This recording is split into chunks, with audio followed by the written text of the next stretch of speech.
You're listening to The Ripple Affect with your hosts, Cheech and Nibby, a podcast that explores how individual change has the capacity to affect the whole. From neuroscience to donuts, we're two sisters with a deep curiosity for ancient wisdom and modern knowledge, and we're obsessed with learning alongside you because we don't know.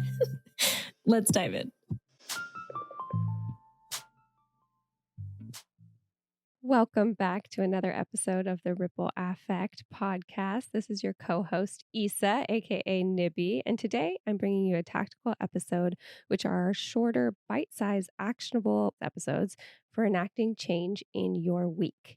But first, a special shout out to Susan Major for recently subscribing to our Patreon. If you'd like to learn more about the many ways you can support this project and the perks associated, please head on over to our Patreon at www.patreon.com/rippleaffectpod. That's affect with an A, as always. We are so grateful for each and every one of our listeners. We truly appreciate and love all of you. But this special moment is for Susan.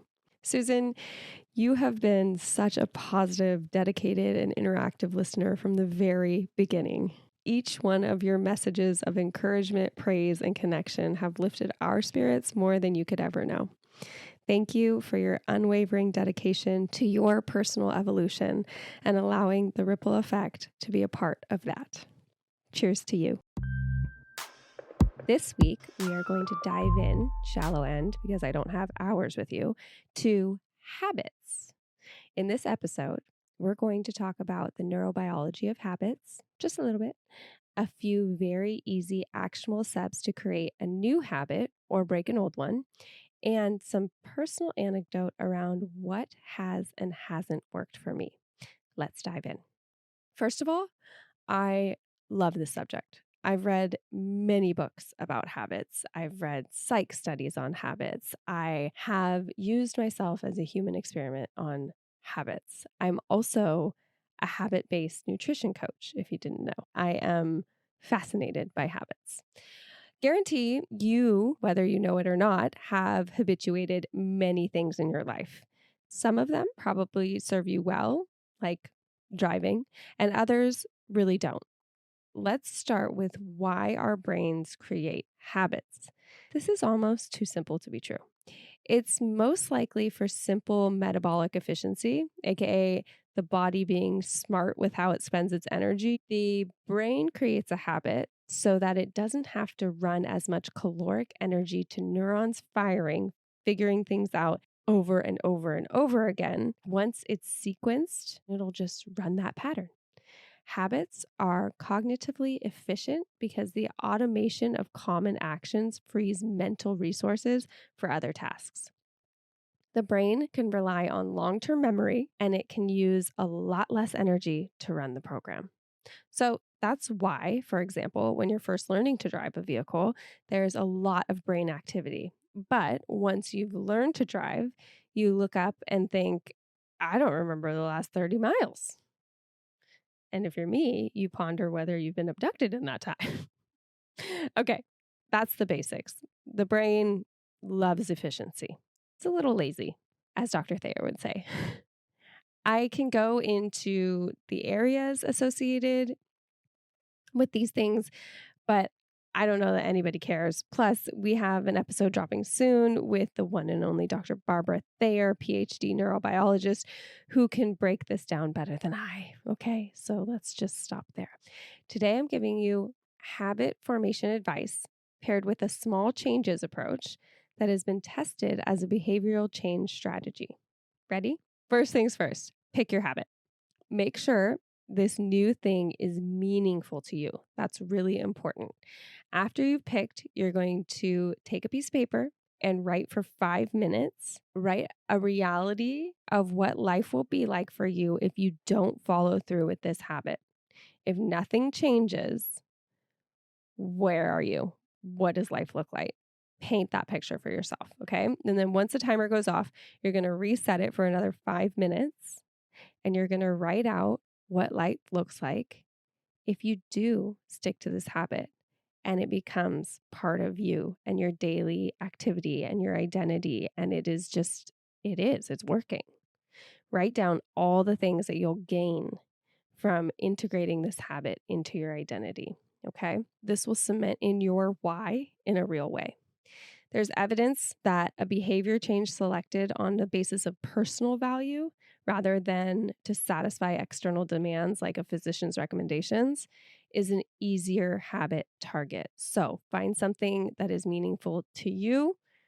Okay. Step 2, keep it small. Do less than you're capable of. This should be something that takes no more than 5 minutes to start.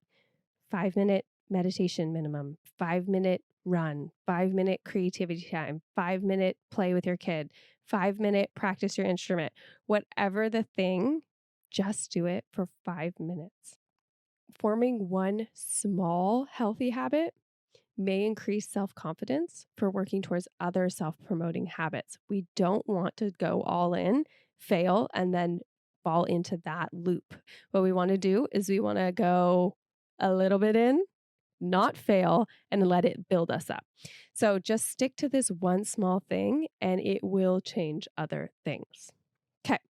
Step 3, use the crowding method. Listen, it is not possible to form a habit by not doing something. It doesn't work like that. Do you need that again? Do you need that again? It's important. It is not possible to form a habit by not doing something. You have to do the new thing.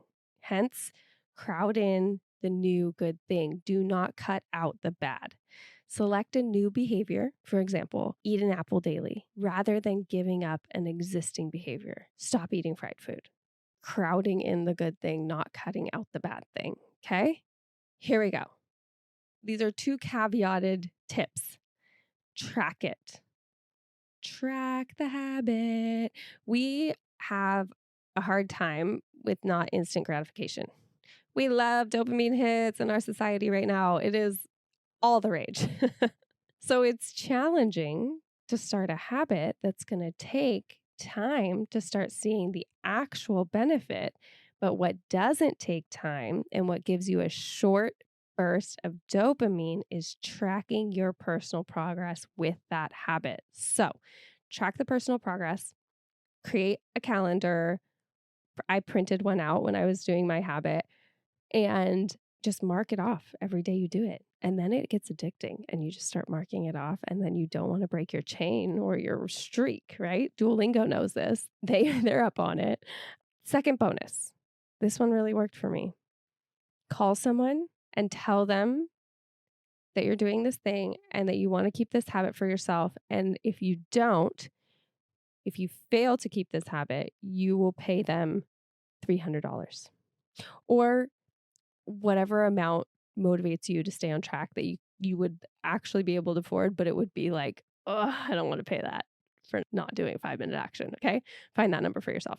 That's it. These are short. These are actionable. These are tactical. So 1, decide on the goal you would like to achieve for yourself. Make it meaningful to you. 2, write down everything that life will be like if you don't change it. Get real with yourself. If it's smoking, I might die 20 years sooner. Then set your timer for another 5 minutes. Everything that can change, everything that you'll gain, your new identity and experience, 5 minutes. Next, you choose a simple action that will get you towards your goal, which you can do on a daily basis in 5 minutes or less. 3, do not restrict yourself from anything. Simply add in the new behavior. It can help to have a time and a place where you do the new action, but you don't need it. As long as you do the thing daily, you're good. 4, track your action, stay accountable, gamify it if need be. Okay, gamify it. 5, it will get easier with time. If you don't follow through, you didn't do anything wrong. You know what? I'm going to insert a snippet from a not yet released SOFA series episode with Dr. Barbara Thayer on habits. This will help.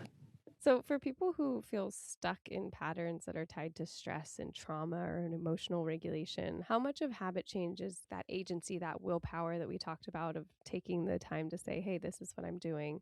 And how much of it is nervous system regulation?